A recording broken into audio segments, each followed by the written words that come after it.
नमस्ते दर्शकों, नमस्ते गुरु जी। दर्शकों, आज हम फिर उपस्थित हैं आपके सामने एक नए अध्याय के साथ। जो आज का हमारा विषय है वो है पाखंड के ऊपर। क्योंकि आप सभी जानते हैं दर्शकों, हम भी इस बात से बिल्कुल परिचित हैं कि हमारे भारत देश में इतना ज़्यादा पाखंड फैल रहा है जिसकी कोई हम गिनती नहीं लगा सकते। हम आज इसी टॉपिक पे चर्चा करने वाले हैं हमारे गुरु जी से कि पाखंड किस तरह से लोगों के बीच में जा रहा है, कैसे जो बाबा लोग हैं या जिनकी भी हम बात करें वो कैसे पाखंड फैला गए, इसके बारे में आज हम जानेंगे। तो चलिए हम शुरू करते हैं। आज का हमारा विषय है पाखंड, उसके ऊपर प्रश्नों की जानकारियाँ। जी गुरु जी, तो आज हम आपसे जानना चाहते हैं कि सबसे पहले तो हम आपसे ये जानना चाहते हैं कि जो पाखंड है, इस पाखंड शब्द की यदि एक लाइन में हमको किसी को बताना है परिभाषा, तो आपके हिसाब से क्या होना चाहिए पाखंड की परिभाषा? पाखंड शब्द जो है, जी पाखंड मतलब अंधकार में तीर चलाना या अंधेरे में तीर चलाने जैसा है, जो कहीं पे भी रहे। क्योंकि ये जो आजकल हम लोग देखते हैं बहुत से टीवी चैनल, यूट्यूब, इंस्टाग्राम, इन सब में बाबा लोग जो है अपनी अपनी सिद्धियाँ बताते हैं। कोई बॉटल से पानी निकाल के और छिड़कता है, कोई भभूति देता है, कोई कुछ करता है, कोई कुछ है। तो ये जो है, ये सब जो है अपना व्यवसाय चलाने के लिए है। लेकिन वास्तविकता में इनकी जो सिद्धियाँ जो ये बताते हैं, वास्तव में उनके पास कोई सिद्धि नहीं है। उसके बाद लोगों के पास में ये जो पाखंडी लोग हैं, ये अपने इनकम का जरिया बनाते हैं ज्योतिष बता के। क्योंकि प्रत्येक मनुष्य जो है वो कुछ ना कुछ समस्याओं से घिरा रहता है। हर व्यक्ति की कुछ ना कुछ समस्या होती है और वो समाधान पाने के लिए बाबाओं के पास जाते हैं। लेकिन बाबा लोग जो है, अब जो बाबाओं के पास जाता है वो तो अज्ञानी रहता है। अगर वो खुद ही अगर अपनी समस्या का समाधान कर लेता है तो बाबाओं के पास नहीं जाता। तो बाबा के पास जब कोई जाता है, वो अपनी समस्या रखता है, तो वो जो बाबा जो कहता है उसको वो सही मान लेते हैं। और वो जो बताता है जितनी भी बातें, वो सब गलत होती है। क्यों? क्योंकि उसके पास कोई सिद्धि नहीं होती। ठीक है। और इसमें कई जगहों मैंने देखा है कि ये बाबा लोग जो है इनकी एक गैंग रहती है। जैसे 8-10 लोग जो है कार्यकर्ता लोग रहते हैं, तो ये बाबा तो अपने गद्दी पे बैठे रहते हैं और जो उनके जो कार्यकर्ता रहते हैं वो पहले ही उनसे सब पूछ लेते हैं कि आपकी समस्या क्या है, क्या नहीं, जो भी है पूछ के। और जो भी आजकल तो टेक्नोलॉजी बहुत विकसित हो गई है, किसी भी टेक्नोलॉजी से बाबा तक बातें पहुँच जाती है। और वो सब जो है वो लिख के बता देगा या बोल के बता देगा या किसी का नाम पुकार देगा। तो ये ऐसा लगता है कि नहीं, ये बाबा को तो कुछ मालूम नहीं है, तो उसको मतलब कोई शक्ति बता रही है कि उसका नाम ये है, वो ये कपड़े पहना है, उसकी समस्या ये है, बाबा ने सब समस्या बता दी है। तो ये सब जो है ये टेक्निक है। वास्तव में कोई सिद्धि जिसको भी है वो उस सिद्धि के पीछे पैसे नहीं कमाता है। सिद्धि जो है, और सिद्धि उसी को मानी जाएगी जो निस्वार्थ भाव से जन कल्याण का काम करता है, जिसको धन से कोई मतलब नहीं रहता है। तो धन कमाने के लिए लोग अपना चोला बदल देते हैं, अपना पहनावा बदल देते हैं, भव्य वस्त्र धारण कर लेगा, जटा बढ़ा लेगा, है ना, तिलक लगा लेगा माथे पे, किसी भगवान के प्रति अपनी बहुत आस्था बताएगा कि मेरे को फलाने भगवान आके और ये बताते हैं। सबसे पहली बात तो ये है कि ये जो सिद्धियाँ जो बताते हैं और अलग अलग भगवानों का चित्रण करते हैं जो भी, तो इसमें से ये लोग जो है ये अपना मार्केटिंग करते हैं। मार्केटिंग यानी जैसे 4-5 लोगों को बता दिया, उनको और पैसे दे के उनको भीड़ इकट्ठी करने का बोल दिया, और इस प्रकार से उनका मतलब एक पूरा नियोजित ढंग से जो एक षड्यंत्र रचते हैं और उसमें ये लोग लोगों को बेवकूफ़ बनाते हैं और पैसा कमाते हैं। ये हम लोगों का बिजनेस है। अब सिद्धि, अब हमारा कहना ये है कि यदि भाई अब आपको तो सिद्धि प्राप्त है, ठीक है, तो हम यदि आए हैं तो आपको तो सिद्धि के द्वारा मालूम कर देना चाहिए कि हम किस प्रकार से किस काम से आए हैं आपके पास। वैसे कई बाबा लोग ऐसा है कि वो पर्ची पे लिख के और दे देते हैं कि भाई देखो तुम्हारी ये समस्या है, तुम्हारा नाम क्या है, वो है, ये है। तो ऐसी कोई सिद्धि दुनिया में है नहीं। ये जो है, ये इनके जो कार्यकर्ता हैं ये पहले ही उसके बारे में मालूम कर देते हैं और उनके पास ये पूरा मैसेज पहुंच जाता है। मैसेज पहुंचने के बाद वो चीज़ें वो पर्ची में लिख देते हैं। कई चैनल वालों ने तो उनको जो है अपने स्टूडियो में बुलाकर और उनकी सिद्धि को जानने की कोशिश की, तो वो कहते हैं कि नहीं, हमारी सिद्धि तो वहीं जहाँ हमारी गद्दी है वहीं होती है, अब यहाँ पे तो उनके कार्यकर्ता नहीं है, तो वहाँ तो सब सेटिंग है वहाँ पे, तो वो जहाँ बैठते हैं वहीं पे अपना प्रचार प्रसार करते हैं। और फिर जैसे मान लो अभी टीवी में अगर कोई ये बोल रहा है कि नहीं बाबा वो आपने ऐसा बोला तो वैसा हो गया, है ना, और नहीं तो मैं तो बहुत परेशान था, या जब से आपने ऐसा कर दिया तो वैसा हो गया, तो मेरे को बहुत कुछ लाभ मिला उससे। तो अब एक अगर आदमी बोल रहा है तो उसको लाखों लोग टीवी में देखते हैं, तो इससे क्या होता है, उनका प्रचार प्रसार होता है, झूठा प्रचार प्रसार है। तो ऐसी कोई सिद्धि नहीं है, और ऐसा कोई किसी के काम नहीं होते, किसी के बोलने से या पर्ची के लिखने से या कहीं कोई, ये सब टेक्निक है। और इसको इस चीज़ से हर व्यक्ति को बचना चाहिए, है ना, हर व्यक्ति में ये सामर्थ्य होना चाहिए कि कौन व्यक्ति सही है, कौन सिद्धि प्राप्त है नहीं है, उसकी पहले पहचान करना चाहिए, उसके बाद ही उसको विश्वास करना चाहिए। जैसा कि गुरुजी आपने बताया कि जो सिद्धि प्राप्त करने का जो विषय है, जो सिद्धियाँ प्राप्त करने के पीछे जो कारण बताया जाता है वो कहीं ना कहीं जो हिंदू धर्म के जो देवी देवता है उनसे संबंधित बताया जाता है कि हमें शंकर जी की सिद्धि प्राप्त है, कोई कहता है हमको हनुमान जी की सिद्धि प्राप्त है, कोई कहता है हमें किसी और अन्य देवी देवताओं की सिद्धि प्राप्त है। तो ये जो सिद्धि प्राप्त करने का जो तर्क लगाते हैं जो हिंदू धर्म के जो देवी देवताओं से, तो इसका थोड़ा सा बताइए कि जो भी अपने जो देवी देवताओं से रिलेटेड जो ये सिद्धि प्राप्त होती है, तो ये क्या वास्तविकता होती है या ये भी मतलब इसमें भी कुछ आपके हिसाब से क्या सही है? सिद्धि सिद्धि जो है ये कोई एक दो दिन की तपस्या नहीं है, ये कई जन्मों से भी हो सकती है, कई जन्मों की सिद्धि हो सकती है, कई जन्मों से आप तपस्या करते आ रहे हो, ध्यान करते आ रहे हो, उसका प्रतिफल भी हो सकता है, ठीक है। तो ये जो सिद्धि है, सिद्धि कोई एक दो दिन की मिलने वाली नहीं है, और सिद्धि जो है, सिद्धि तुमको इस संसार में कहीं नहीं मिलेगी, सिद्धि जो प्राप्त होती है वो अंतरात्मा से ही प्राप्त होती है। कोई भी ऐसा साधन नहीं है कि तुम बाह्य शक्तियों से सिद्धि प्राप्त कर लो, खुली आंखों से सिद्धि प्राप्त नहीं होती है। ये तो एकांत में बैठकर साधना तपस्या ये करने से सिद्धियां प्राप्त होती है, इसमें कोई शक नहीं है।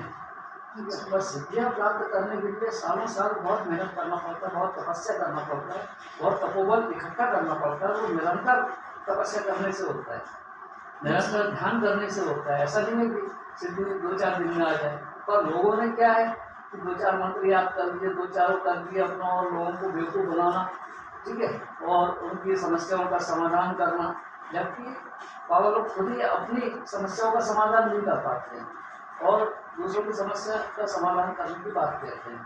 तो ये जो है सिद्धियाँ जिनको प्राप्त होती है उनको कहीं अपना प्रचार प्रसार करने की जरूरत नहीं पड़ती है, वो अपनी सिद्धियों के द्वारा बैठे बैठे ही कहीं पर भी कुछ कर सकते हैं, ठीक है, किसी की भी समस्या का समाधान कर सकते हैं। गुरुजी, जैसा कि आपने बताया कि सिद्धि प्राप्त जो व्यक्ति है वो किसी भी स्थान पर बैठ के लोगों की समस्याओं का निवारण कर सकता है, अर्थात यदि किसी को सिद्धि प्राप्त है तो वो जिस स्थान पर है वहीं रह के वो सब कुछ कर सकता है, उसको कहीं जाने की आवश्यकता नहीं है। अच्छा गुरुजी, यदि ऐसी बात है तो क्या सिद्धियाँ केवल एक स्थान पर कार्य करती है या कहीं बाहर भी सभी स्थानों पर कार्य करती है?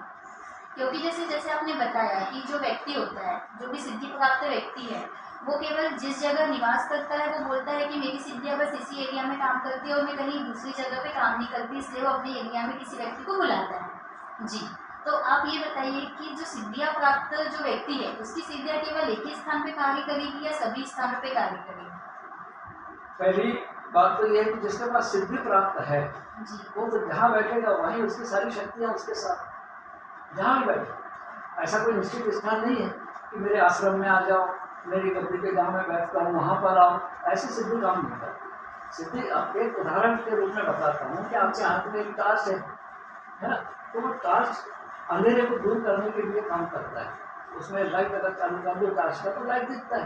तो अब ये जो लाइट है ये ऐसा तो नहीं है कि कोई निश्चित स्थान भी मैं जलाऊंगा, शक्ति है ना, लाइट मतलब शक्ति है, तो वो शक्ति को मैं सिर्फ एक निश्चित स्थान पे लगाऊंगा तभी वो लाइट जलेगा या उसका उजाला, ऐसा तो नहीं है ना भाई। मेरे पास टार्च है, मैं पूरी दुनिया में कहीं भी घूमूँ, मैं कहीं भी अंधेरे में अगर टॉर्च चालू कर दूंगा तो वो शक्ति काम करेगी कि नहीं करेगी। तो फिर ये शक्ति जो है, जहाँ आदमी रहेगा, जो सिद्ध पुरुष रहेगा, तो वो जहाँ पर भी कहीं पे भी बैठ के और किसी के लिए, किसी की भी इच्छा पूरी करने के लिए वो अपनी सिद्धि का प्रयोग कर सकता है। तो सिद्धि का ऐसा नहीं है कोई निश्चित स्थान पर बैठने पर अब जो ये बाबा लोग तो बोलते हैं कि ये हमारी गद्दी पे आओ, हमारे आश्रम में आओ, क्योंकि इनके पास सिद्धि प्राप्त नहीं रहती, वहाँ सब सेटिंग है, पूरा उनका नेटवर्क काम करता है वहाँ पे। उनके 10, 12, 15 लोग रहते हैं, जो भी आते हैं प्रश्न पूछने के लिए पहले तो उससे पैसे लेते हैं, तो तुमको बाबा के सामने आप प्रस्तुत करेंगे, इतने 1000 रुपये लेंगे, वो रसीद कटाते हैं। दूसरा रहेगा वो उनकी प्रॉब्लम पूछता है और वो प्रॉब्लम उसके पास पहुँच जाती है। ये तो सब नेटवर्क चल रहे हैं ना, यहाँ से वहाँ से यहाँ जाके और बाबा उनको नाम लेके बुला रहे हैं, उनकी समस्या लिख के दे रहे हैं। तो ये इसी का नाम तो पाखंड है ना। ये भाई आपको लिख के देने की जरूरत तो है ही नहीं। पहली बात आप तो उसकी समस्या का समाधान तुरंत कर दो ना। आप क्यों तो बोलते हो कि 4 महीने में होगा, 6 महीने में होगा, 2 महीने में होगा, 5 बार में इस आश्रम में आओगे तो होगा, या यहाँ वो लाल धागा बांधोगे तो होगा, ऐसा क्यों? जबकि सिद्ध पुरुष तो जो बोलेगा बिल्कुल वैसा बोलेगा। या उसके लिए अगर साधना करना हो तो स्वयं साधना करे। तो ये ऐसा जो बोलते हैं कि भाई सिद्धि का प्रयोग मैं सिर्फ अपनी गद्दी में या अपने स्थान पे कर सकता हूँ, तो ये समझ लो कि उसके पास कोई सिद्धि नहीं है। ऐसे लोगों को मैं चैलेंज करता हूँ जो बोलते हैं कि भाई मैं सिर्फ जब गद्दी पे बैठता हूँ मेरे आश्रम में, तभी मेरे पास शक्तियाँ आती है और सिद्धि आती है। यही पाखंड है, बहुत बड़ा पाखंड है, और लोगों को भ्रमित किया जा रहा है। ठीक है ना। और इसलिए भ्रम को दूर करने के लिए अपन ये मतलब जो है ये वीडियो वगैरह ये बना रहे हैं कि लोग जो है इसके बहकाव में ना आए। ठीक है। और वास्तविकता को जाने। भाई आप पहले पहचान करो, अगर कोई सिद्ध पुरुष है तो अगर सिद्ध पुरुष है तो मैं अगर किसी पुरुष के पास गया, सिद्ध पुरुष के पास, तो मेरे को उसको प्रॉब्लम बताने की क्या जरूरत है? ठीक है। या मैं कागज में लिख के दे रहा हूँ कि देखो तुम्हारी अरे भाई प्रॉब्लम तो है ना, प्रॉब्लम है इसलिए तो आए हैं। अब तुम उसमें लिख के दे रहे हो लेकिन उसका सॉल्यूशन कहाँ बता रहे हो आप कि उसका हल क्या है? और हल है तो आप अभी करके बताओ, नहीं कर सकते। अब किसी का नाम बता देना, उसका समस्या लिख लेना, ये तो नेटवर्किंग है, सब आपको नेटवर्क से सब जानकारी हो जाती है। ठीक है। तो अब कई जगह तो ये भी है ना कि आजकल तो ऐसे ऐसे यंत्र हैं कि उनको यंत्रों को सिर्फ कान में लगा लो आप, तो सब जो भी कनेक्शन है वो सब आ जाता है। तो जरूरी नहीं है कि मोबाइल में आप सुनो, ऐसे यंत्र काम करते हैं। पगड़ी है, पगड़ी में या आपने कोई यंत्र रख लिया, वो आपको यंत्र यहाँ से कनेक्ट कर दिया, आपको पता ही नहीं है ना, और आपको डायरेक्ट पूरा सब जो भी सूचना है सब आपको मिल रही है, और आपको अच्छी बना के दे रहे हो, लोगों को बेवकूफ़ बना रहे हो और अपनी प्रसिद्धि कर रहे हो। क्योंकि ज़्यादा समय तक चलते भी नहीं है, ऐसे बहुत जल्दी समाप्त हो जाता है। जी गुरु जी, सिद्धि प्राप्त करने का जो विषय है, तो क्या सिद्धि प्राप्त करने के लिए हमको हमारा जो घर गृहस्थी है इसको छोड़ के जंगलों में जाके साधना करने की आवश्यकता है कि हम हमारे गृहस्थ जीवन में रह के ही इन सब चीज़ों को प्राप्त कर सकते हैं? हाँ, बहुत अच्छा प्रश्न है। अब ये सिद्धि के ऊपर जो है, सिद्धि प्राप्त करने के लिए ना तो कोई जंगल में जाना पड़ता है ना कहीं, आदमी अपने सब कर्तव्य करते हुए और सिद्धि को प्राप्त कर सकता है, और अपने खुद के भी सब काम पूरे कर सकता है, लोगों का भी कल्याण कर सकता है। उसका नाम सिद्धि है। और सिद्धि जो है ये एक दिन की तपस्या नहीं है, आपको सालों साल इसके लिए निरंतर अभ्यास करना पड़ता है। और सिद्धि होने पर जो व्यक्ति सिद्ध पुरुष है उसको जो है आज्ञा चक्र में सितारा देता है, वो सिद्ध पुरुष है। वो आपकी समस्या को वैसे बता देगा कि आप कौन सी समस्या लेके आए हो और उसका समाधान के साथ। बहुत से बाबा देखे होंगे तो पर्ची पे लिख के देते, देखो तुम्हारे नाम ये है, तुम्हारे पिताजी का नाम ये है, तुम ये गांव में रहते हो और तुम्हारी ये समस्या है। अरे भाई ठीक है ना, हमारी समस्या तो मैं लिख के दे दी, बड़ा वो नहीं जो भी विधि से लिखे, हम तो उसका समाधान के लिए आए ना। जैसे आपने 1 मिनट में पर्ची बना दी, वैसे हमारी 1 मिनट में समस्या का समाधान कर दो या उनको समाधान नहीं करते, बस ये बता देंगे कि वो ऐसा। वो तो भाई पहले तुम्हारे जो गुरके हैं उनसे पूछ लिया और उनसे पूछ के और सब आपने चला दिया। भाई मैंने तो कई जगह ये भी देखा है, जो स्टूडियो वगैरह या यूट्यूब वगैरह पे बताते हैं कि कई बाबा लोगों के पहले से ही जो है कुछ ऐसे 4-5 लोग पैसे देके उनको तैयार करते हैं कि मैं जैसे ऐसा करूँगा वैसा वैसा करना। क्या? हाँ, वो आएगा तो बिल्कुल जैसे कुछ को बहुत भूत पलित लगा हुआ है, या खूब नाचते कूदते फानते आएगा, फिर वो बोलेगा ऐसा करो वैसा करो फलाना करो, इसको मारो पीटो उल्टा करो सीधा करो। ये क्या है? ये क्या है भाई? आपके पास तो सिद्ध पुरुष हो ना, वो तो आया और ठीक हो जाना चाहिए आपके पास। ये क्यों बता रहे हो? ये क्या बता रहे हो कि मैं सब जानता हूँ? क्या जानते हो? आप समस्या का समाधान करो ना उसका तुरंत। जैसे आपने 1 सेकंड में पर्ची लिख के दी, उसी 1 सेकंड में आप उसकी समस्या का हल करके दो, वो सिद्ध पुरुष होता है। हमने तो मान लिया ना क्या कि भाई ये हमारी समस्या, अब तो बोलो 4 महीने बाद, 6 महीने बाद, 8 महीने बाद, 2 साल में हो जाएगी पूरी। ठीक है, अभी तो हमारे पैसे चले गए ना, और आपने तो 2 साल का टाइम दे दिया, या 10 बार यहाँ पे आने का बोल दिया है, आश्रम में आओ 10 बार आना पड़ेगा तो जा सकते। तो ये जो है ये कोई समाधान थोड़ी है भाई। आदमी आया है, प्रॉब्लम उसका प्रॉब्लम सॉल्व कर दीजिए, वो सिद्ध पुरुष होता है। सिद्ध पुरुष तो कुछ भी कर सकता है, तो सिद्ध पुरुष तो करोड़ों में एक आध होता है, ठीक है ना। बाकी तो सब ये पाखंडी है, ये सब अपना नेटवर्क चलाते हैं, उनके व्यक्ति है, उनको वो पेमेंट करते हैं क्या? क्योंकि आजकल जो ये टीवी है, मोबाइल है, इंस्टाग्राम है, यूट्यूब है, इन पर जो बहुत आसान हो गया है किसी के भी चरित्र के बारे में बताना या किसी के सिद्धि के बारे में बताना, है ना, ये बहुत आम बात हो गई है। तो इससे करता तो एक आदमी है, क्योंकि लाखों लोग देख रहे हैं ना उसको, ठीक है। तो अब ये लोग जो देख रहे हैं ये भ्रमित है कि वास्तव में आपने उसकी परीक्षा ही नहीं की ना, सिर्फ मान लिया है, लेकिन उसको जाना नहीं है। तो मानने वाले लोग हैं जितने भी हैं, जितने भी बाबाओं के चक्कर में सिर्फ मानने वाले हैं कि हमने आपको मान लिया क्योंकि आपने 10 लोगों की समस्या हल कर दी। और वो जो 10 व्यक्तियों की समस्या हल की है, ये उन्हीं के व्यक्ति हैं, ठीक है। अब उन्हें जब 10 आदमी जब बोलेंगे नहीं मेरा भी काम हो गया, मेरा भी काम होगा, तो भीड़ की भीड़ चल जाएगी ना, क्योंकि 10 लोग मान रहे हैं इसलिए हम भी मान रहे हैं, ठीक है ना। तो ये जो सिद्ध पुरुष है, सिद्ध पुरुष को प्रश्न नहीं बताना पड़ा, मतलब वो समस्या पहले ही ज्ञात कर, हाँ, वो पहले मालूम हो जाती है और उसका समाधान भी बताते हैं कि भाई ये ऐसा करो, ये आपका सब सही हो जाएगा। सही हो जाएगा। जी गुरु जी, यदि फिर गुरु जी ऐसी बात है तो फिर ये जो भी भविष्य करता है, ज्योतिष है, यदि इनकी परीक्षा लेना है तो इनकी परीक्षा कैसे ली जाए कि ये सच बोल रहे हैं या झूठ बोल रहे हैं? सबसे पहली बात तो यह है कि सिद्ध पुरुष को जो है जी भाई, हम पास्ट की कोई भी चीज पूछ सकते हैं। सिद्ध पुरुष मतलब भूत भविष्य और वर्तमान तीनों के बारे में जानता है, तीनों का ज्ञान।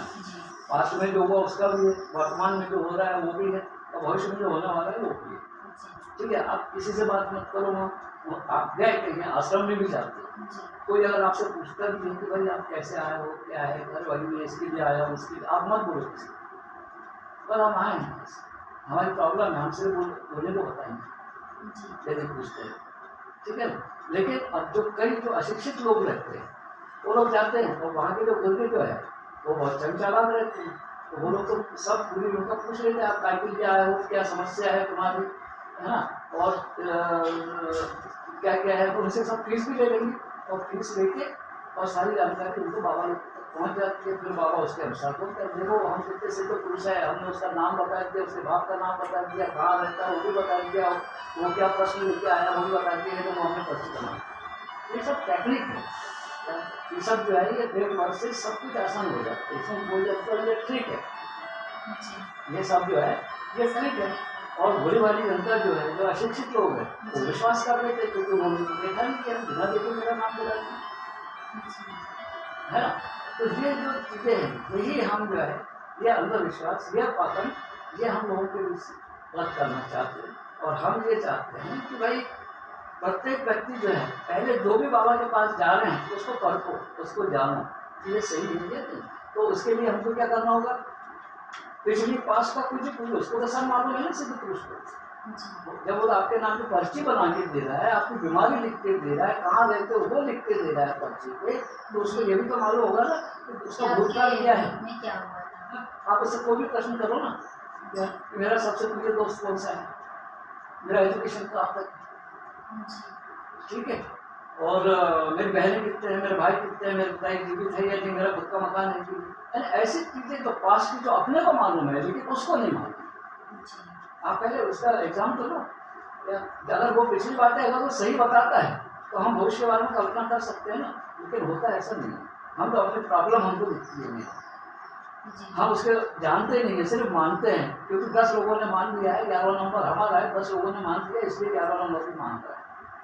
और ऐसे भ्रमित होते होते होते जो है वहाँ भी करना शुरू हो जाता है।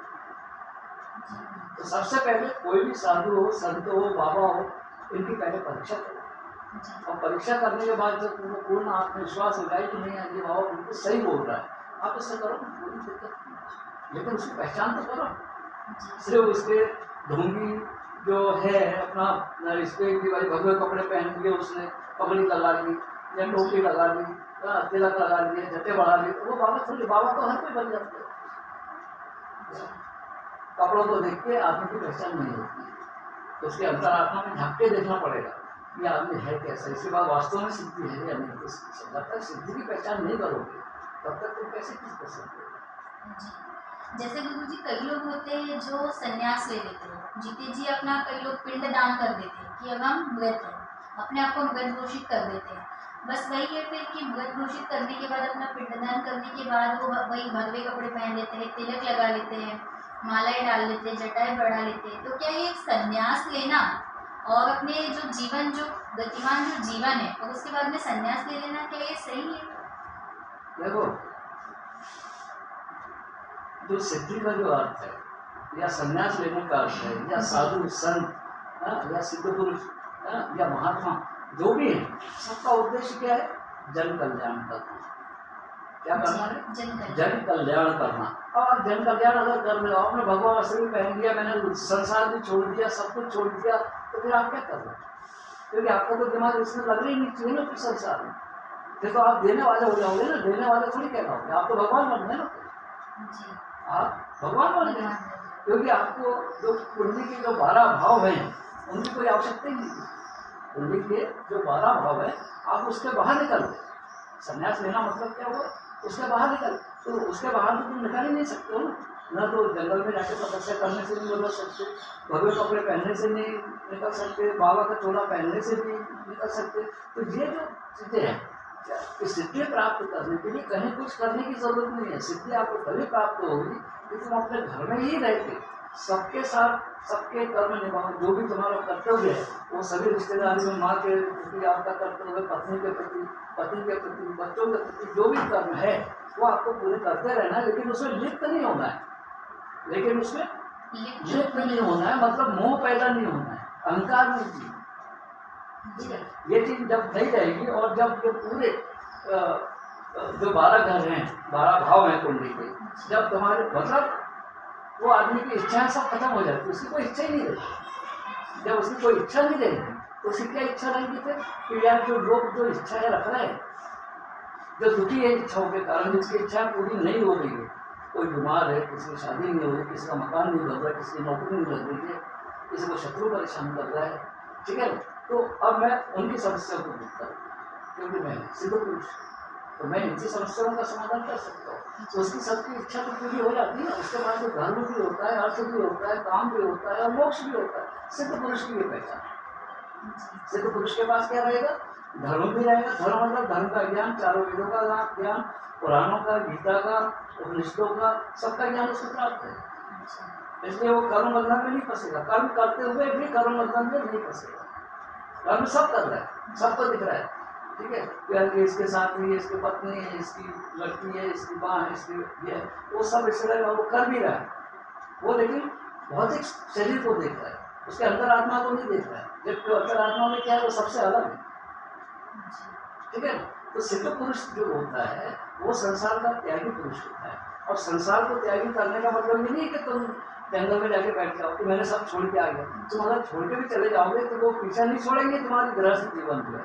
ये तो तुमको घर में रह के ही, सबके बीच रह के ही तुमको इसके बाहर निकलना है, ठीक है। बाहर जब निकल जाओगे तब तुमको मोक्ष की प्राप्ति होती है। यही मोक्ष जो है, जाने मोक्ष का मतलब क्या है कि जो कुंडली के 12 भावों को जिसने छोड़ दिया, जिसकी सभी इच्छाएं खत्म हो गई, उसको या पूरी हो गई, उसको कोई अब इस प्रकृति से कोई इच्छा पूरी नहीं करना, हाँ। तो ऐसा व्यक्ति जो है उसके सामने सिर्फ एक ही उत्तरदायित्व रहता है, एक ही कर्तव्य रहता है कि मैं लोगों की सेवा करूं, इसके अलावा तो कुछ नहीं होता। ठीक है, तो सिद्ध पुरुष वो होता है जो या गृहस्थ में भी रहेगी सिद्धि को प्राप्त किया जा सकता है। कोई जरूरी नहीं है कि मतलब सिद्ध पुरुष जो है वो जो 12 भाव है कुंडली के उसका त्याग करेगा, उसके बाद में उसको ज्ञान होगा। जब वो 12 घरों का 12 भाव का त्याग कर देगा तो उसकी आत्मा परमात्मा में लीन हो जाएगी। क्यों होगी? क्योंकि उसकी कोई प्रकृति से कोई इच्छा प्राप्त नहीं है, उसको कोई इच्छा प्राप्त नहीं करना है, तो उसकी आत्मा कहाँ हो जाएगी? परमात्मा में लीन हो जाएगी। तो जो परमात्मा जो काम कर रहे हैं या जो उनको दिख रहा है वो उसको भी दिखेगा। गुरु जी, परमात्मा से आपका अर्थ ये है कि किसी जगत में बसने वाले किसी देवी देवता का नाम आप यहाँ बताना चाहोगे कि इससे परमात्मा कहते हैं या परमात्मा का स्वरूप आता है, क्या होता है? हाँ, बहुत अच्छा है जी। अब ये तो है ईश्वर, हम देखते हैं कृष्ण जी हैं। जी, जैसे हमारे भारत देश में जो है यहाँ पर सभी अलग अलग धर्मों के लोग निवास करते हैं, सभी अलग अलग देवी देवताओं को मानते हैं। तो ये सब जो अलग अलग देवी देवताओं को मानते हैं और विशेष करके मुस्लिम और हिंदुओं का विवाद चलते रहते हैं। जैसे कि अभी अपने अयोध्या में राम मंदिर बन गया, वहाँ पहले एक मस्जिद वगैरह बनने का था, जैसा भी वहाँ पे विवाद चला। तो ये जो विवाद की स्थिति है ये क्या देवी देवताओं को लेकर तो मतलब है कि भाई अलग अलग जो धर्मों के देवी देवता है ये सब क्या अपने आप में अलग अलग होते हैं, या ऐसा है कि किसी के पास ज़्यादा पावर है? जैसे मान लीजिए शंकर जी तो उसमें ज़्यादा पावर है, हनुमान जी उनमें ज़्यादा पावर है, या किसी और देवताओं की बात करें तो उनमें ज़्यादा पावर है। तो ये पावर भी क्या बटे हुए लोग, देवी देवता भी सब बटे हुए हैं? जितने भी देवी देवता है जी जिसको हम जिन्होंने शरीर का आकार दिए हुए हैं, जी जी है ना, ये जितने भी देवी देवता है ये सबको मोक्ष की प्राप्ति होती है। मतलब उनको धर्म अर्थ काम और मोक्ष जन्म से ही मिला हुआ, क्योंकि उनके पिछले जन्म के कर्म जो है पिछले जन्मों में ही उन्होंने अच्छे कर्म किए हैं और ऐसे कर्म किए हैं कि उनको मोक्ष की प्राप्ति मिल गई। अब वो मोक्ष की प्राप्ति करके फिर जो है परब्रह्म परमात्मा ने उनको जन्म दिया कि तुम अब लोगों का कल्याण करो। अब कल्याण करो तो उनको सब पूरा लेके भेजा, धर्म भी दिया उनको जन्म के समय, धर्म भी दिया, अर्थ दिया, धर्म की कोई समस्या नहीं, वेदों का पूरा ज्ञान है उसको जन्म से, काम मतलब इच्छाएं उसकी सारी इच्छाएं पूर्ण है शुरू से जन्म से। ठीक है, तो ये जो 3 चीजें जो है धर्म अर्थ और काम, ये जिसके पास है तीनों उसी को मोक्ष प्राप्त होता है, उसी को मोक्ष प्राप्त होता है। अब जिसको मोक्ष प्राप्त हो गया है जिस भी व्यक्ति को, तो उसके सामने सिर्फ एक ही काम रहता है कि मेरे को जन कल्याण करना है। क्यों? क्योंकि उसको कोई इच्छा ही नहीं रहती ना, प्रकृति से उसकी कोई भी मांग नहीं है, प्रकृति से कुछ नहीं चाहता। जो भी आंखों से तो दिख रहा है, प्रकृति का मतलब हम जो भी आंखों से देखते हैं, और हर मनुष्य इस प्रकृति में जो है इसी के आसपास सब घूम रहा है और इसी को प्राप्त करने की इच्छा जागृत होती है और उसी के लिए वो प्रयास करता है। जैसे अगर मुझे मान लो 4 व्हीलर लेना है, ठीक है ना, तो अब 4 व्हीलर कहाँ से आई? बाहर से आई, ठीक है, या मेरे को तो मकान बनाना है, मकान भी कहाँ से आया? बाहर से आया। तो ये जो आंखों से जितना दिखता है वो जो इच्छा है जागृत होती है ना, यही प्रकृति। और इस प्रकृति के जो बाहर जाता है, बाहर जाना मतलब उसको कोई इच्छा नहीं। ठीक है, अब ये जो ईश्वर जो है जैसे ब्रह्मा विष्णु महेश, अब ये 3 शक्ति हैं, ठीक है, ब्रह्मा विष्णु और महेश ये 3 हैं। और इनके साथ जो है अब जैसे ब्रह्मा है, ब्रह्मा ने सृष्टि की रचना की, ठीक है, तो सरस्वती ने क्या किया? बुद्धि दी, विद्या दी, ठीक है। उसके बाद में विष्णु जी पालनहार है, उन्होंने पालने के लिए सब कुछ दिया, दुनिया वैसे के लिए घास दिया, आदमी के लिए अनाज दिया, पशु पक्षी के लिए पेड़ पौधे फल दिए, ठीक है, तो ये इस प्रकार से विभाजन किया। लेकिन अब उसके लिए प्राप्त करने के धन की भी तो आवश्यकता पड़ेगी ना, तो धन के लिए क्या है? विष्णु जी के साथ लक्ष्मी जी, ठीक है। अब आ जाओ इधर शंकर जी तो सहार करता है, तो सहार करता तो है, लेकिन अब ये काली जो है ये विनाश करने वाली है, मतलब दुष्टों का विनाश करेगी, ठीक है, दुष्टों का विनाश करेंगे, उसको कर्मों के बंधन में बांधने का काम। इसके बाद मृत्यु के बाद कि जो उसने जीवन जी लिया है, अब तुम्हारा हिसाब किताब क्या है वो शंकर जी और काली जी करके और फिर तुम्हें दूसरा जन्म। मतलब मृत्यु के बाद में अपना जो शरीर तो यही छूट जाता है, हाँ। मगर उसमें की जो आत्मा है वो 3 स्टेज से होकर गुजरती है। हाँ, 3 स्टेज से गुजरती है। जी, और जब ये तीनों ब्रह्मा विष्णु महेश, सरस्वती महालक्ष्मी और काली, जब ये सब एक हो जाती है, 6 शक्तियां मिलकर जब एक शक्ति बन जाती है, तब वो परमात्मा की शक्ति होती है। अब वो जो परमात्मा है, ठीक है ना, वो निराकार है, निर्गुण है, ठीक है, उसको कुछ भी नहीं चाहिए। वो जो है वो इन तीनों को शक्ति देता है, ब्रह्मा विष्णु महेश और सरस्वती लक्ष्मी और महाकाल, इन लोगों को शक्ति प्रदान करता है। और ये सृष्टि इस प्रकार से चलती है। तो ये जो प्रकृति से जो अलग हो जाता है, उसी को मोक्ष प्राप्त है। यदि मैं प्रकृति में रह के तो मेरी बहुत सी इच्छाएं जागृत होती, जो भी मैं आपको से देखता हूँ इच्छाएं जागृत होती है। अब जैसे कोई लड़की है तो वो सुंदर पति चाहिए, पैसे वाला पति चाहिए, लड़का है तो वो अच्छी सुंदर लड़की चाहेगा। तो ये सब क्या है, ये प्रकृति से। कोई गरीब है तो धन कमाने की भी कोशिश करेगा, ठीक है। तो सब जो है ये प्रकृति में जितना भी वो प्रकृति के लिए काम करेगा, ठीक है, तो उतना उसको जन्म मृत्यु के चक्कर में बना रहेगा। जी, गुरु जी, जैसे कि आपने यहाँ पे प्रकृति की बात करी है, तो मैं आपसे एक प्रश्न जानने के लिए बहुत उत्सुक हूँ कि ऐसा बोला जाता है कि हम जैसा कर्म करते हैं हमको वैसे ही आगे भुगतना पड़ता है, अर्थात हम जैसा बीज बोते हैं वैसे हमको फसल काटने को मिलती है। तो गुरु जी, जो बहुत ज़्यादा कहा जाता है कि मृत्यु के बाद हमें स्वर्ग जाना पड़ता है, यदि कोई अच्छा कर्म करता है तो वो स्वर्ग जाता है, कोई बुरे कर्म करता है या गलत काम करता है तो वो नरक जाता है। उसके बाद में वहाँ पर न जाने जो यमदूत होते हैं और बहुत सारी जो वहाँ पे देवतागण जैसा भी होता है, तो उन सब के बीच से होकर मृत्यु के बाद हमारी आत्मा उन सब स्टेजों से होकर गुजरती है। तो ये स्वर्ग और नरक कहाँ है, मुझे ये बताइए, क्योंकि ये जो स्वर्ग और नरक, क्योंकि हमारी जो नासा है और बहुत बड़ी बड़ी जो भी साइंटिस्ट है, ये सब अंतरिक्ष में जा चुके हैं, अलग अलग ग्रहों का अध्ययन कर चुके हैं, काफ़ी इसको हमारे विज्ञान ने आगे कर लिया है, मगर उनको तो कहीं स्वर्ग और नरक का कुछ उन्होंने बताया नहीं आज तक। तो आपके हिसाब से ये स्वर्ग और नरक वास्तव में है ब्रह्मांड में, या जो भी है सब यही पृथ्वी पर? तो जहाँ तक अगर ब्रह्मांड का सवाल जी, है, तो ब्रह्मांड को तो हमको समझना पड़ेगा कि ब्रह्मांड क्या है। जी, ब्रह्मांड क्योंकि में ऐसा बहुत बोला जाता है कि मृत्यु के बाद हमें स्वर्ग जाना पड़ता है, किसी को नरक जाना पड़ता है, तो ये स्वर्ग और नरक का आप थोड़ा बताइए।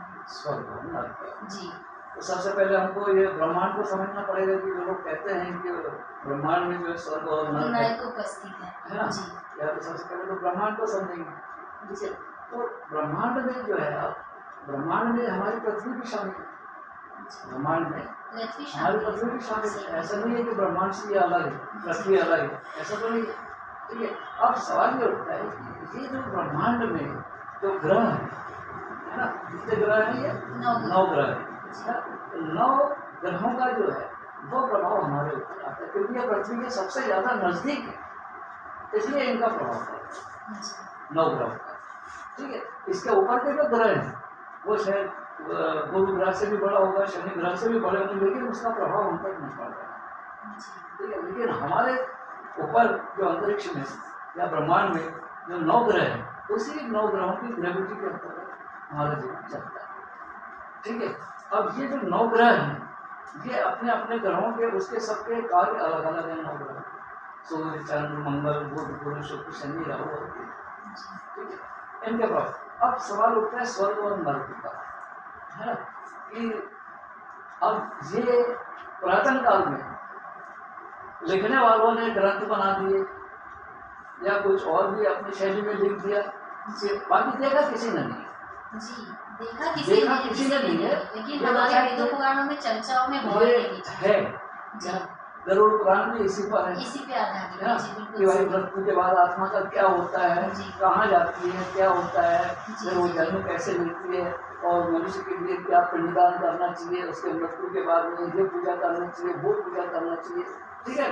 तो ये बातें जो है, यदि हम वर्तमान काल में अगर ये बात करते हैं आज के समय में, तो न तो कुछ जबकि वैज्ञानिक लोग तो ब्रह्मांड का भी सैर लगा के आ रहे हैं, जहाँ तक उनकी पहुँच है, कभी ऊपर नहीं गए, लेकिन मंगल ग्रह, चंद्र ग्रह, सूर्य ग्रह के भी आसपास पर जहाँ तक ये जो खोजें हो चुकी है, तो यहाँ तो कहीं स्वर्ग और नरक दिखाई नहीं देती। वहाँ तो ये है कि मनुष्य जीवन क्या, कोई भी जीव जंतु नहीं, ठीक है। अब ऐसी स्थिति में अगर हम कर तो उस समय तो ये लोग नहीं पहुंचे, मतलब ये टेक्निक जो इतनी डेवलप नहीं हुई थी कि लोग ब्रह्मांड में चक्कर लगा के आ जाए या ब्रह्मांड तक पहुंच जाए।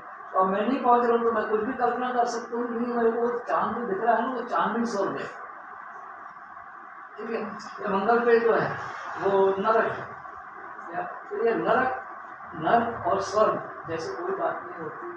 वास्तविकता ये है कि मनुष्य को जो है अपने कर्मों के अनुसार उसको अपने फल भुगतने पड़ते हैं। यही स्वर्ग है और यही नरक है, पृथ्वी पर स्वर्ग है। अब सवाल है कर्म, अगर अच्छे कर्म है तो वही स्वर्ग बन जाता है, और अगर बुरे कर्म कर रहे हो तो वही नरक बन जाता है, ठीक है ना। क्यों? अब ये यहाँ अब इस बात को अगर हम प्रमाणिकता देखते हैं तो मान लो किसी बच्चे का जन्म हुआ, वो जन्म से ही जो है अंधा पैदा हुआ, ठीक है, वो अंधा पैदा हुआ तो उसने ऐसे कौन से पाप कर दिया जो वो अंधा पैदा हुआ। या एक बच्चा जो है एक गरीब घर में पैदा होता है और एक करोड़पति के घर में पैदा होता है, तो उसने ऐसे कौन से कर्म कर दिए जो करोड़पति के घर में पैदा हो गए और वो एक गरीब के घर में पैदा हुआ। तो ये जो हम देख रहे हैं असमानता, अब जैसे मान लो कोई पिता है, अब पिता ने अपने बच्चों को छोटे से बड़ा किया और उसके बड़े पुत्र की 22 साल की उम्र में मृत्यु हो जाती है, ये उसके लिए नरक जैसा काम है, ये उसको नर्क मिला है। नर्क मतलब प्रारब्ध के परिणाम, आपने पिछले जन्म में कुछ ऐसे कर्म किए होंगे जो इस जन्म में आपको भुगतना पड़ रहा है, ये नर्क है ना, ठीक है। तो जो भी आपको यातनाएं मिल रही है, जो भी दुख मिल रहे हैं, ये तो तुम्हारे जन्म से ही तुमको लिख दिए, उसी के अनुसार हो रहा है ना। घटनाएं तो निश्चित है जो होने वाली, और उसको घटनाओं में ऐसा नहीं है परिवर्तन नहीं किया जा सकता, परिवर्तन भी किया जा सकता है, लेकिन उसको सिर्फ कोई सिद्ध पुरुष जो होगा, मैंने बताया, लेकिन सिद्ध पुरुष जो होगा, ठीक है, सिद्ध पुरुष यानी जिसको आज्ञा चक्र में जिसके कुंडली भी जागृत होगी, ये भी कह सकते हैं, या जिसके आज्ञा चक्र में जो चमकीला सितारा दिखता है, तो ऐसा व्यक्ति जो है वो सिद्ध पुरुष है, ठीक है। और ऐसा व्यक्ति जो है वो जो नर्क की योगी जो भुगत रहा है ना, या जो दुखों को दुखी जीवन बिता रहा है, तो उसके दुखों को दूर कर सकता है, ठीक है। तो स्वर्ग और नर्क ये दोनों जो है यहीं पर है, और यहीं पे नर्क वाला भी भुगतता है और स्वर्ग वाला, किसी ने अच्छा काम किया तो उसका जन्म अच्छे परिणाम मिलेंगे, जन्म से ही उसको सब सुख सुविधाएं मिलेंगी, ठीक है। और अगर उसमें गलत है तो वो गलत जगह मतलब उसका जन्म होगा, उसके पिताजी दारू पीते हैं, कमाते नहीं हैं, गलत लाइन से हैं, तो बच्चे में भी कोई असर नहीं, अर्थात ये सब उनके प्रारब्ध के अनुसार, क्योंकि प्रारब्ध के अनुसार इसलिए कि जब तक, अब इसका सिद्धांत जो है इस बात पर आधारित है कि कोई भी व्यक्ति जब अपराध करता है तो उसे फांसी मिलती है, आजीवन कारावास मिलता है या कारावास मिलता है, बिना अपराध के तो कोई नहीं जाता है।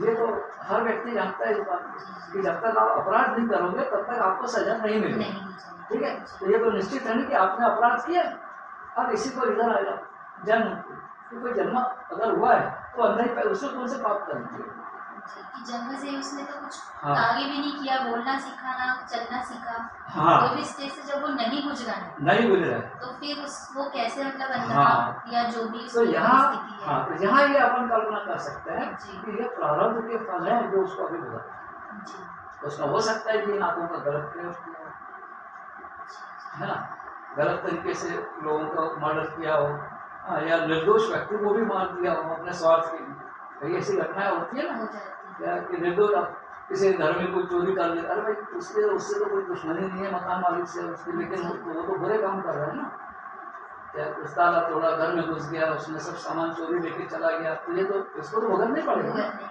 तो इस जीवन को बढ़िया आनंद से उसको गुजार दिया चोरी करके डाका डाल के, पर इसका परिणाम उसको उसमें मिलेगा, अगले जन्म में प्रारब्ध में जाएगा, प्रारब्ध कहलाएगा। ये जो है जो कर रहा है वो प्रारब्ध कहलाएगा, इसका जन्म इसका फल तुमको कब मिलेगा, अगले जन्म में, अगले जन्म में ये जो अभी जो कर रहे हो वो प्रारब्ध कहलाएगा, वो क्या कहलाएगा, वो प्रारब्ध कहलाएगा। तो अभी हम जो जी रहे हैं, जो भी हमको मिला है ईश्वर की तरफ से, ये हमारे पूर्व जन्म के, अपने पूर्व जन्म के कर्मों के अनुसार हमको ये फल मिला है, कि हमको कौन सा पति मिलेगा, कौन सी पत्नी मिलेगी, कौन से माता पिता मिलेंगे, कौन से पुत्र होंगे, ये तो पहले से निर्धारित है। ये पहले से ही निर्धारित, इसलिए जो है ये प्रकृति जो चल रही है ये बिल्कुल टाइम टू टाइम मतलब अपनी घटनाएं घटित होती जाती है। जी, जैसे गुरु जी आपने अभी बताया कि हमारे जीवन में जन्म से लेकर मृत्यु तक जो भी घटनाएं घटित होती है या जो भी अच्छा या बुरा कार्य होता है, ये सब हमारे प्रारब्ध के अनुसार ही होता है। तो हमारे जो भारत है यहाँ पर बहुत ज़्यादा मतलब पूजा पाठ वगैरह की जाती है, बहुत ज़्यादा व्रत वगैरह किए जाते हैं, बहुत सारे त्योहारों को मनाया जाता है। तो जब ये सब प्रारब्ध के कर्मों के अनुसार ही होना है तो हमको इस सब की क्यों आवश्यकता पड़ती है? हाँ, जैसे हम व्रत वगैरह करते हैं, बहुत पूजा पाठ करते हैं, कोई भी त्यौहार बहुत सारे हमारे हिंदू समाजों में मनाए जाते हैं, तो सभी त्योहारों पे अलग अलग देवी देवताओं का मनन किया जाता है, पूजन किया जाता है। तो खुली आंखों से जी जो भी हम पूजा पाठ करते हैं वो हमको आत्मिक शांति मिलती है। क्या जी, मिलती है? आत्मिक शांति। आत्मिक शांति मिलती है। मैं मंदिर में गया, मैंने पानी चढ़ाया शिवलिंग पे, जी ठीक है, उसको मैंने हल्दी, कुमकुम, अक्षर, दूध, पंचामृत, फूल सब चढ़ा दिए जी और पैक कर दिया, जी ठीक है। तो ये शारीरिक शारीरिक रूप से कर रहे हो ना, उसको आकार माना है, तुम्हारा भी आकार है, दोनों आकार है, ठीक है। और कर कौन रहा है? वो आत्मा कर रही है, जी, शरीर के अंदर जो जो आत्मा है वो दोनों को देख रही है, शंकर जी के पिंड को भी देख रही है और तुम्हारे शरीर को भी देख रही है। तो ये पूजा कौन सी है? बाहरी पूजा। बाहरी पूजा होती है, जी ये बाहरी पूजा हुई। तो हर तो शरीर के हिसाब से सही है क्या? लेकिन अगर शरीर के हिसाब से अगर सही करते हो क्या, तभी उसमें कॉन्फिडेंट नहीं है कि मैं जिस काम के लिए मैं गया, मैंने ये सब पूजा पाठ की तो ये मेरा काम हो ही जाएगा, इसमें तो कॉन्फिडेंस बस इतना कॉन्फिडेंस हो गई कि भाई ठीक है या मैंने पूजा करके आ गया, कोई संतुष्टि नहीं है, कोई काम भी पूरे नहीं होगा। क्यों? क्योंकि अगर कोई भी काम अगर पूरे करना है तो उसके लिए आपको मंदिर में जाने की जरूरत नहीं। सबसे बड़ा मंदिर तो आपके अंदर ही, सबसे बड़ा मंदिर आपके अंदर है, सारा ब्रह्मांड आपके अंदर है, सारे देवी देवता जितने भी बोलो 33 करोड़ और ये और देव, सारे देवी देवता तो हर आदमी के अंदर है। और हम बाहर ढूंढ रहे हैं, जबकि बाहर जो भी है वो नश्वर है, वो नश्वर है। हमारा शरीर भी नश्वर है, ये भी एक दिन खत्म हो जाएगा, ठीक है। ईश्वर भी, जिसको हम गणेश जी बोलते हैं, शंकर जी बोलते हैं, इनकी भी मृत्यु होगी, अगर नहीं होती तो आज दिखते ना, जीवित होते हैं। आज जीवित होते ना। आज ना कोई देवी जी दिख रही है, ना शंकर जी दिख रहे हैं, ना गणेश जी दिख रहे हैं, ना जितने भी पुराण लिखे हैं, ठीक है, वो भी नहीं है। तो लिखे हैं वो सही हो सकते हैं, लेकिन उसमें सबने मार्गदर्शन दिया है। क्या दिया है? हमको उनसे शिक्षा क्या लेना चाहिए? क्या लेना चाहिए कि उन्होंने जो कहा है, जो बताया है, जो रास्ता बताया है मोक्ष का, सिर्फ उसी को धारण करना चाहिए। क्या ऐसा नहीं है कि मैं जाके मंदिर में पूजा पाठ करूं, उद्बत्ती लगाऊं और ये फलाना करूं, ठिकाना करूं, इससे कुछ नहीं होगा। उसमें जो रास्ता बताया है, और रास्ता कौन सा बताया है?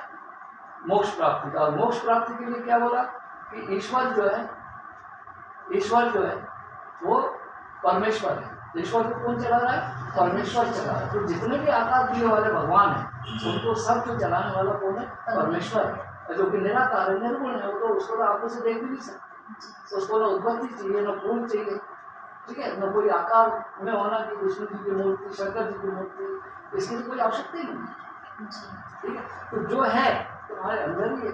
तो मतलब ये है कि अपने को जो भी व्यक्ति है उसको अपने अंदर आत्मा से ध्यान में बैठकर, ध्यान में वो कहीं भी बैठ सकता है। ऐसा नहीं है कि भाई एक निश्चित स्थान में वहीं बैठ कर वहीं मैं ध्यान करूँ, तो कहीं भी बैठ सकता, जहाँ उसका मन वहीं बैठ जाए। और ध्यान में जो है वो ईश्वर की अनुभूति करे, ईश्वर को प्राप्त। ईश्वर अंदर से दर्शन देते हैं ना। ईश्वर वो तो ऐसे है कि वो हमेशा तुमको दर्शन देने के लिए तत्पर है। तो बुलाओ तो कोई बुलाना नहीं चाहता, क्योंकि हम जो है, हम सिर्फ जो बाहरी दुनिया जो है, जो हम जो आंखों से देख रहे हैं, जो कि असत्य है, जो कि मिथ्या है, जो कि झूठा है ये संसार, ठीक है, हम इसी के पीछे भाग रहे हैं। तो हमारे पास तो भक्ति नहीं है कि हम अपने आत्मा को अपने परमात्मा से मिला दें। जबकि आत्मा जो है, ये आत्मा का उपयोग तुम कहाँ कर रहे हो? बाहरी दृश्यों को देख के और उसके पीछे भाग रहे हो, इच्छाओं के पीछे। तो आत्मा कहाँ जा रही तुम्हारी? बाहर जा रही है। आत्मा परमात्मा के पास कौन पहुंचेगी? एक आत्मा के दो रास्ते, एक तो बाहर की हो जाती है प्रकृति में, और एक जाती है परमात्मा। और ये जो आत्मा जो है, जब तुम बाहर देखोगे तो ये आत्मा क्या करेगी? तो वो बाहरी वातावरण से आकर्षित करें। जी।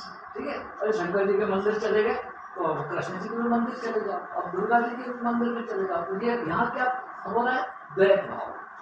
क्या हो रहा है? द्वैत। शंकर जी अलग है, गणेश जी अलग है, विष्णु जी अलग है, ये सब अलग अलग देख रहे हो ना, दुर्गा जी अलग है, लेकिन वास्तविकता ये है कि शक्ति मात्र एक ही है जो सबको चला रही है, जो सबको चला रही है, चाहे कृष्ण जी हो चाहे शंकर जी हो, इनके ऊपर भी एक शक्ति है जो परम शक्ति है, जो परम शक्ति है, वो परम शक्ति ही इनको चला रही है। और जो व्यक्ति इस बात को समझ लेता है कि सुख कहाँ पे है, सुख इसमें नहीं है जो हम आंखों से देख रहे हैं, आंखों से जितना भी हम देख रहे हैं ये प्रलोभन है, ये तो हमको आकर्षण देता है, आकर्षण होने पर अहंकार हो जाएगी। अभी मेरे पास अगर करोड़ों रुपए आ जाए, 2-3 जहाज खरीद लूँ, प्लेन खरीद लूँ, क्या तो मेरे को क्या आ जाएगा? अहंकार आ जाएगा। यही अहंकार रावण में था, यही अहंकार रावण में था। उसको ये लगता था कि मेरे से बड़ा तो कोई विजेता है ही। यही अहंकार हिरण्यकश्यप में था। हिरण्यकश्यप भी बोलता था कि बस मैं ही भगवान हूँ, मेरी पूजा करो।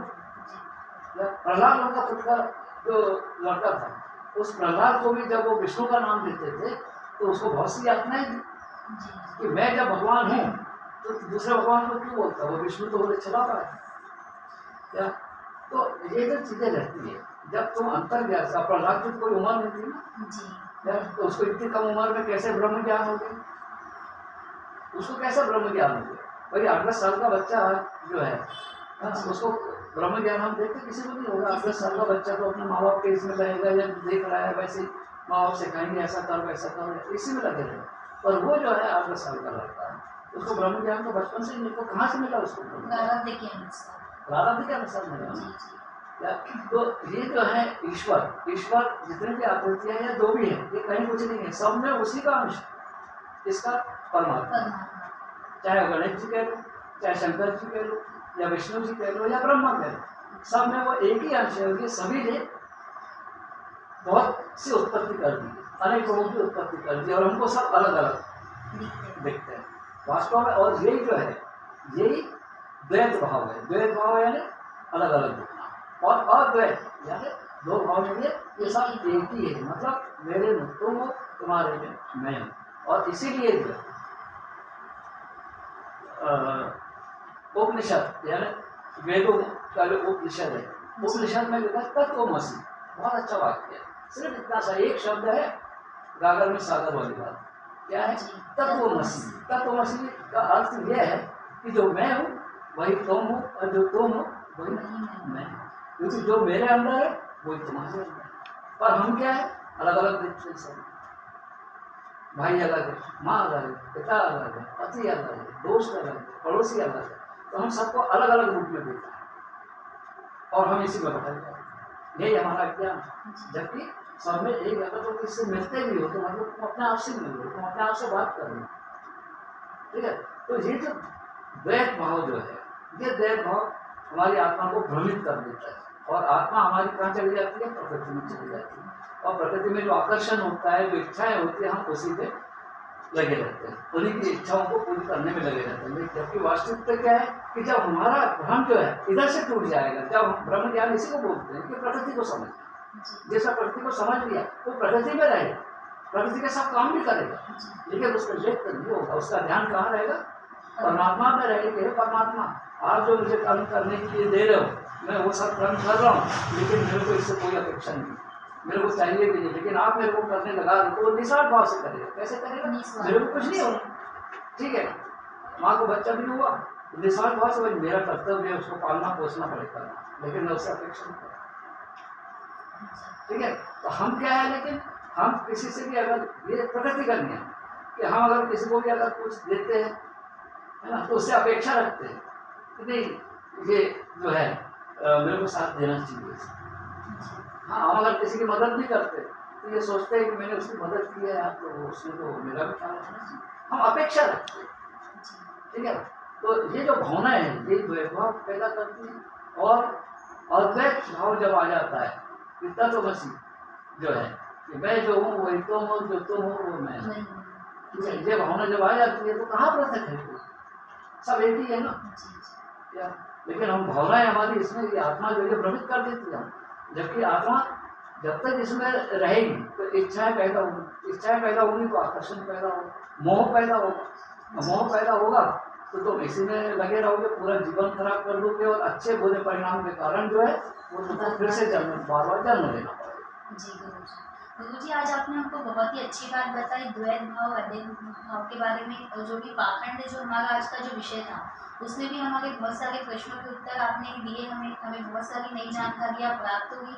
उम्मीद है हमारे दर्शकों को भी बहुत सारी नई जानकारियाँ प्राप्त हुई होगी। उनकी आंखों पे जो अंधकार का जो पर्दा डला हुआ था, हमारी ऐसी कोशिश है कि कुछ ना कुछ हम आपका सहयोग कर पाए होंगे। इसीलिए गुरुजी आपका भी धन्यवाद, दर्शकों आप सभी का भी धन्यवाद कि हमारे सहयोग में आप बने रहे, हमें सहयोग दिया। धन्यवाद गुरुजी।